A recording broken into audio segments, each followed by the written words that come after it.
It may take a day or two to remove these massive pipes, but the street and sidewalk should be open sometime next week. Jalita is just one of 3 new tigers that will call this exhibit home.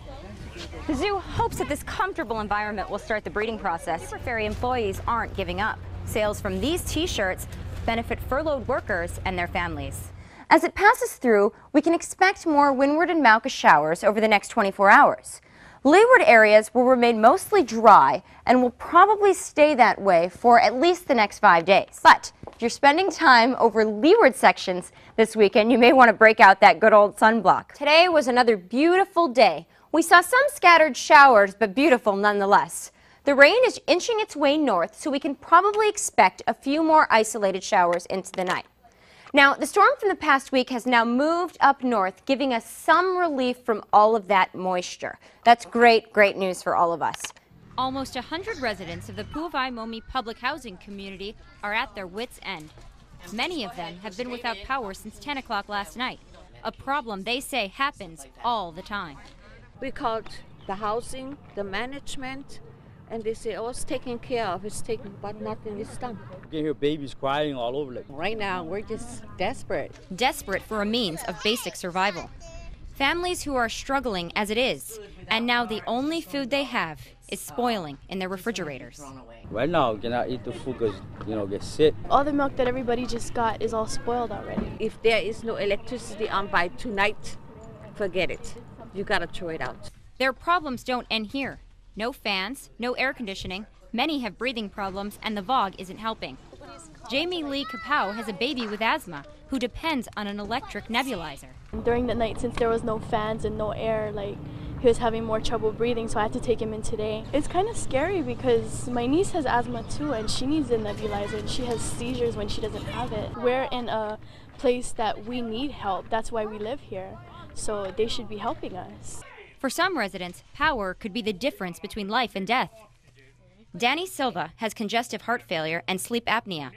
He depends on an electric scooter to get around and a machine that he sleeps with to help him breathe.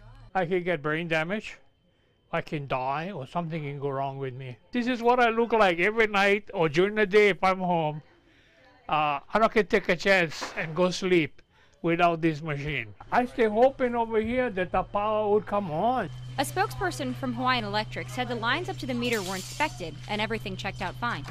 The meter for Pu'uvai-Momi is on private property and is the responsibility of TED's wiring.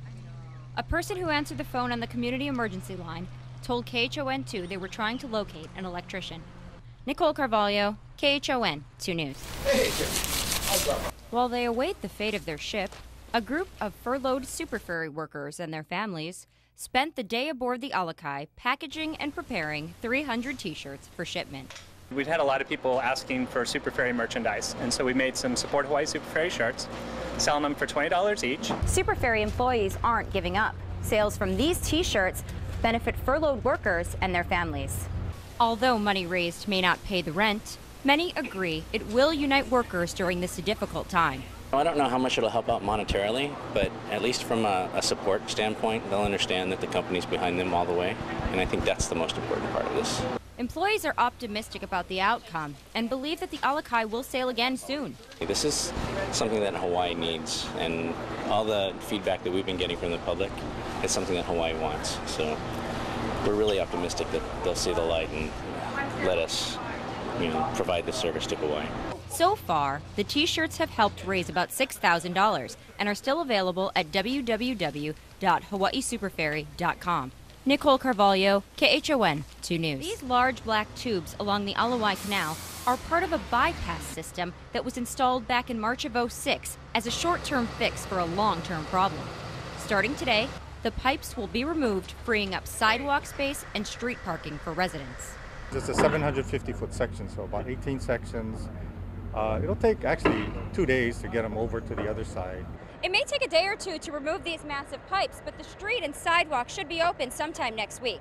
By next week, over 24 free parking spaces will be available along the canal, and the sidewalk will reopen to pedestrians and bicyclists. You look at it, and it's been here for quite some time, and now the residents will have this as a pedestrian path. The bikers will have a biking path. There'll be more parking spaces here in Waikiki, but this was a $45 million project. So we've done one part of the work, and now we're going to do the permanent force main that also has to be done here. So that'll take a few more years to get done. This project is the first of many around the state to ensure this type of thing doesn't happen again. We're setting aside $1.5 billion over the next 6 years to fix our force mains so that you don't have these sewage spills. The total sewer restoration project is expected to be completed within the next 6 years. Nicole Carvalho, KHON 2 News.